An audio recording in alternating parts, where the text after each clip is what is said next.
Andrew. ഞാൻ ഈ Anjarakandy medical കോളേജിലേക്ക് വരുന്നതിന് മുൻപ് നമ്മുടെ ഒരു സാധാരണക്കാരനായ വിദ്യാർത്ഥി ഒരു BDS ജോയിൻ ചെയ്യണമെങ്കിലുള്ള ബുദ്ധിമുട്ട് അറിയോ? ഒരു പ്രൈവറ്റ് സ്കൂളിൽ പഠിച്ച ഒരാളാണെങ്കിൽ അവർക്കിപ്പോൾ ഇന്ന് നീറ്റ് എക്സാം എഴുതാൻ വേണ്ടി വളരെ കോച്ചിങ്ങാണ്. മനസ്സിലായി?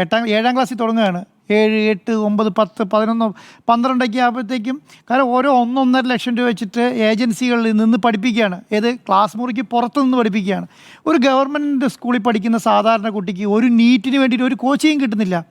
അവർ സ്വന്തം കഷ്ടപ്പെട്ട് പഠിച്ച് ഇതിനൊരു ത്വര വേണമല്ലോ, ഞാൻ എന്തോ ആകും എന്നുള്ളൊരു ത്വരേൻ്റെ പുറത്താണ് ഈ ഗവൺമെൻറ് സ്കൂളിലേക്ക് കുട്ടികൾ പഠിച്ച് ഈ നീറ്റൊക്കെ എഴുതുന്നത്. അതിൽ റാങ്ക് കിട്ടിയിട്ടോ അല്ലെങ്കിൽ അതിനകത്ത് എൻട്രൻസിൽ നമുക്ക് മാർക്ക് കിട്ടിയിട്ടോ വേണം നമുക്ക് ഈ BDS BMS MBBS ചേരാൻ വേണ്ടിയിട്ട്. അതിൻ്റെ ഒരു സ്ട്രെയിൻ എന്ന് പറയുന്നത് വളരെ വലുതാണ്. കാരണം നമുക്ക് കോച്ചിങ്, കാരണം അതിനൊക്കെ പണം മുടക്കാണ്. ഇപ്പോൾ കേരളത്തെ സംബന്ധിച്ചിടത്തോളം ഇപ്പോൾ കേരളത്തിൽ നടക്കുന്നത് എന്താണെന്നറിയോ? കേരളത്തിൽ നടക്കുന്നത് ഈ നമ്മൾ ഹോസ്പിറ്റലിൽ ആരോഗ്യ കച്ചവടം എന്ന് പറയുന്നത് ഒരു വിദ്യാഭ്യാസ കച്ചവടം നടക്കുകയാണ് കേരളത്തിൽ. വിദ്യാഭ്യാസ കച്ചവടം എന്ന് പറയുന്നത് എന്താ അറിയോ? എത്രാം ക്ലാസ് തുടങ്ങിയിട്ടാ? 1ാം ക്ലാസ് തുടങ്ങി കച്ചവടം സ്റ്റാർട്ട് ചെയ്യുകയാണ്. 1ാം ക്ലാസ് തുടങ്ങി കച്ചവടം എന്ന് പറഞ്ഞാൽ ഓരോ ശൈലിയിൽ ഓരോ ബേസാണ് കുട്ടികൾക്ക്. ഇങ്ങനെ തരംതിരിക്കുകയല്ലേ. ഇപ്പം ഞാൻ പറയാം, ഇപ്പോൾ ഗവൺമെൻറ് സ്കൂളിൽ പഠിക്കുന്ന കുട്ടിക്ക് കിട്ടുന്ന വിദ്യാഭ്യാസത്തിൻ്റെ ഒരു 5 ഇരട്ടി അപ്പുറം എൻ്റെ വീടിൻ്റെ തൊട്ടപ്പുറമുള്ള കുട്ടി അവിടെ പോയി വേറൊരു സ്കൂളിൽ പഠിക്കുകയാണ്. കാരണം അവനെ സംബന്ധിച്ചിടത്തോളം അവന് നിങ്ങൾ നോക്കി നിൽക്കാനേ കഴിയുള്ളൂ. കാരണം അരുൺ സാർ നേരത്തെ പറഞ്ഞ പോലെ ഈ തൊഴിലുറപ്പിൽ പോകുന്നതും പെയിൻറ്റ് പണിക്ക് പോകുന്നതും അച്ഛന്മാരുടെയും അമ്മമാരുടെയും ഒക്കെ മക്കൾ ഇത് നോക്കി നിൽക്കാനേ കഴിയുള്ളൂ. കാരണം അവനെ എത്തിപ്പിടിക്കാൻ പറ്റുന്നതിനേക്കാൾ അപ്പുറമാണ്. അത് എത്തിപ്പിടിക്കണം. എൻ്റെ കൂടെ അല്ലെങ്കിൽ എൻ്റെ സമപ്രായക്കാർ എൻ്റെ വീടിൻ്റെ തൊട്ടപ്പുറത്തുള്ള സ്കൂളിലെ കുട്ടികൾ ഇങ്ങനെ വളർന്നു വരുന്നത് കാണുമ്പോൾ അത് എത്തിപ്പിടിക്കണം എന്നുള്ള ത്വര കൊണ്ട് ഈ സാധാരണക്കാരായ അച്ഛൻ്റെയും അമ്മയുടെയും മക്കൾ വളർന്നു വരാൻ വേണ്ടി ശ്രമിക്കുകയാണ്. അങ്ങനെ വളർന്നു വന്ന കൂട്ടത്തിൽപ്പെട്ട ഒരാളാണ് ഈ നിതിൻ എന്ന് പറയുന്നത്. കാരണം എന്താ, നമുക്കറിയാലോ, ഒരു പെയിൻറ്റ് പണിക്കാരനായ അച്ഛൻ്റെ കയ്യിൽ നിന്നും എത്ര രൂപ ഒരു ദിവസം വരുമാനം ഉണ്ടാക്കാൻ പറ്റും? തൊഴിലുറപ്പ് ജോലിക്ക് പോകുന്ന ഒരു അമ്മയുടെ കയ്യിൽ നിന്ന് എത്ര പൈസ അമ്മയ്ക്ക് ഉണ്ടാക്കാൻ പറ്റും? ഇതൊക്കെ കിട്ടിയിട്ട് വേണം ഒരു വർഷം 10-12 ലക്ഷം രൂപ ഫീസ് അടയ്ക്കാൻ വേണ്ടിയിട്ട്. 1-2 രൂപയല്ല.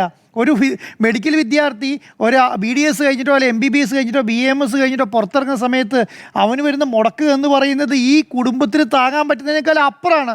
നമ്മൾ സന്തോഷസുന്ദര ഇന്ത്യയിലെ കാര്യമാണ് ഞാൻ പറയുന്നത് കേട്ടോ. ഒരു സാധാരണക്കാരന് പഠിക്കുന്ന കാര്യമാണ്. പണ്ട് പറയുമല്ലോ, ഈ സുപ്രീം കോടതിയിൽ കേസ് കൊടുക്കുക എന്ന് പറയുന്നത് മുതലാളിമാർക്ക് മാത്രം പറ്റിയാണ്. സാധാരണക്കാരന് സുപ്രീം കോടതിക്ക് കേസ് കൊടുക്കാൻ പറ്റില്ല. കാരണം അറ്റ്ലീസ്റ്റ് ഒരു 2 ലക്ഷം രൂപയെങ്കിലും വേണം ഒരു വക്കീലിന് ഫീസ് കൊടുക്കാൻ, കാരണം സുപ്രീം കോടതി ഫയൽ ചെയ്യാൻ. എന്നിട്ട് നമ്മൾ പറയും നീതി വ്യവസ്ഥയിൽ കണ്ടില്ലേ, ഈ താഴെ തട്ടി സുപ്രീം കോടതി വരെ നിങ്ങൾക്ക് നീതിപരമായി പോരാടാന്ന് പറയും. സാധാരണക്കാരൻ ആരെ കൊണ്ട് പറ്റുമോ സുപ്രീം കോടതി പോയി കേസ് കൊടുക്കാൻ?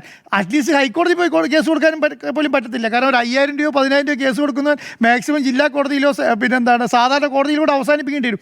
ഇതുപോലെ തന്നെയാണ് ഈ വിദ്യാഭ്യാസ സംവിധാനത്തിൻ്റെ അവസ്ഥ എന്ന് പറയുന്നത്.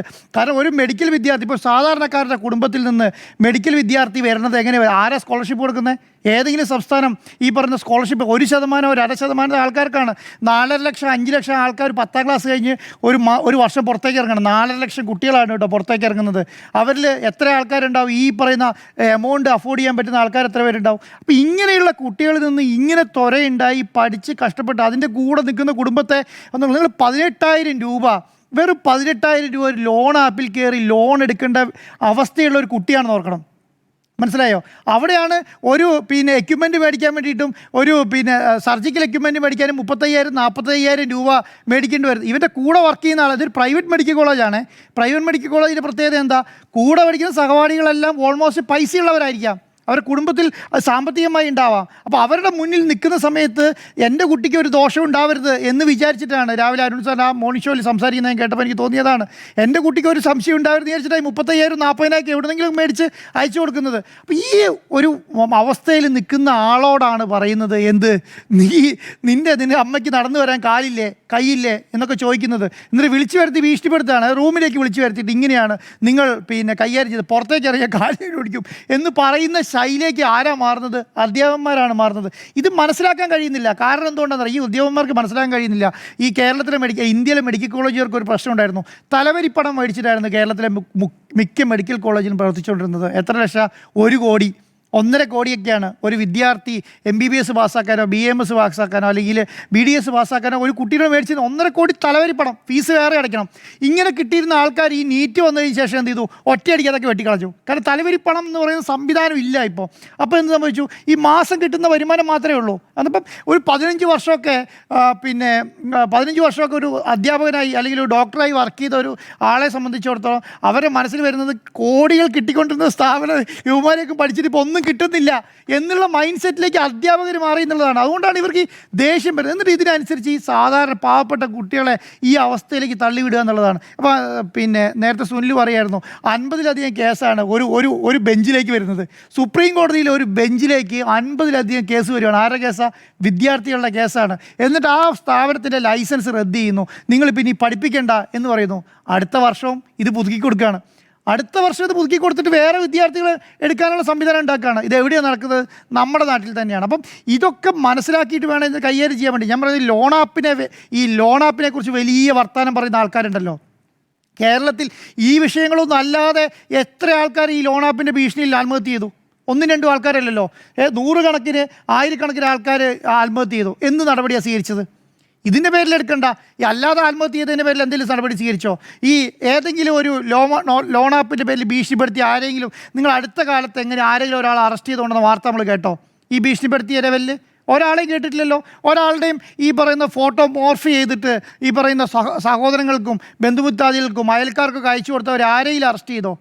എത്രയോ ആൾക്കാർ ഡെയിലി എന്നുള്ള നിലയ്ക്ക് ഈ പറയുന്ന ഓൺലൈൻ റമ്മിയിലും ഈ പറയുന്ന മൊബൈൽ ആപ്പിലൊക്കെ ചെയ്തു. വേണ്ട, ഒരു ടോൾ ഫ്രീ നമ്പറെങ്കിലും ഇതിലിങ്ങനെ എന്നെ ഭീഷണിപ്പെടുത്തിട്ട് ഇതിലേക്കൊന്ന് വിളിച്ച് പറയാൻ പറഞ്ഞു. ടോൾ ഫ്രീ നമ്പറെങ്കിലും ഇവർ കൊടുത്തിട്ടില്ലല്ലോ എന്ന് ഇതൊക്കെ പറഞ്ഞുകൊണ്ടിരിക്കുന്നത്. ഞങ്ങൾ ഇങ്ങനെ ഇത് ലോൺ ആപ്പിൻ്റെ കൂടെ. എന്നിട്ട് ആ ലോൺ ആപ്പ് എന്ന് പറയുന്നത് ഒരു രക്ഷപ്പെടാനുള്ള മാർഗ്ഗമായി കണ്ടെത്തിയേക്കാണ്.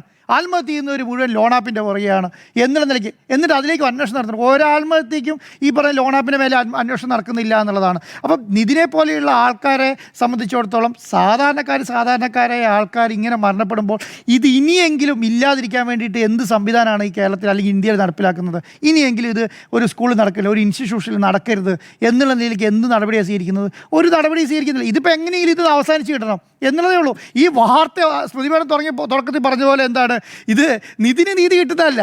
നീതിനെ പോലെ അനുഭവിക്കുന്ന കേരളത്തിൽ ആയിരക്കണക്കിന് വിദ്യാർത്ഥികളുണ്ട്, ലക്ഷക്കണക്കിന് വിദ്യാർത്ഥികളുണ്ട്. പൈസ ഇല്ലാതെ പഠിക്കാൻ പറ്റാത്തത്, പേടിച്ചിട്ട് സ്കൂളിൽ പോകാൻ പറ്റാത്തത്, വണ്ടിക്കൂലി ഇല്ലാതെ പോകാൻ പറ്റാത്ത ആൾക്കാർ, അതുപോലെ തന്നെ ഈ അധ്യാപകരുടെ ഭീഷണി നേരിടുന്ന വിദ്യാർത്ഥികൾ.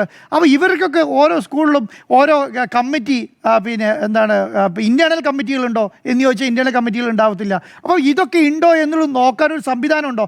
എന്തെങ്കിലും ഒന്ന് സംഭവിച്ചു കഴിയുമ്പോഴത്തേക്കും കുറേ ആൾക്കാർ വരും. എങ്ങനെ ഈ പറഞ്ഞ വിദ്യാഭ്യാസ സംഘടന ആൾക്കാർ, അല്ലെങ്കിൽ യുവജന കമ്മീഷൻ എന്ന് പറഞ്ഞിട്ടും SC/ST കമ്മീഷൻ. ഒരു വർഷം കേരളത്തിൽ രജിസ്റ്റർ ചെയ്യപ്പെടുന്ന SC/ST കേസുകളുടെ എണ്ണം എത്രയോ? 1000-ന് മേലെയാണ്.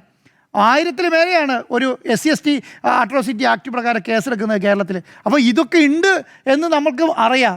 ഇതുണ്ട്. പക്ഷേ പ്രതികരിക്കപ്പോഴാണ് ഈ ഒരാഴ്ച പ്രതികരിക്കും, അതിന് ശേഷം പ്രതികരണം ഉണ്ടാവില്ല. അപ്പോൾ ഇതിനെതിരെയൊക്കെ ശക്തമായ നടപടി സ്വീകരിച്ച് ഇത് മാതൃകാപരമാണ് എന്നുള്ള ജനങ്ങളെ ബോധിപ്പിക്കേണ്ട ഉത്തരവാദിത്വം കേരളത്തിലെ സംവിധാനങ്ങൾക്കുണ്ട്. പോലീസിനായാലും സർക്കാരിനാണെങ്കിലും ഇതൊക്കെ നടപ്പിലാക്കിയാൽ ഇനിയെങ്കിലും ഇതുപോലെയുള്ള സംവിധാനം ഇല്ലാതിരിക്കും എന്നുള്ളതാണ് എൻ്റെ അഭിപ്രായം.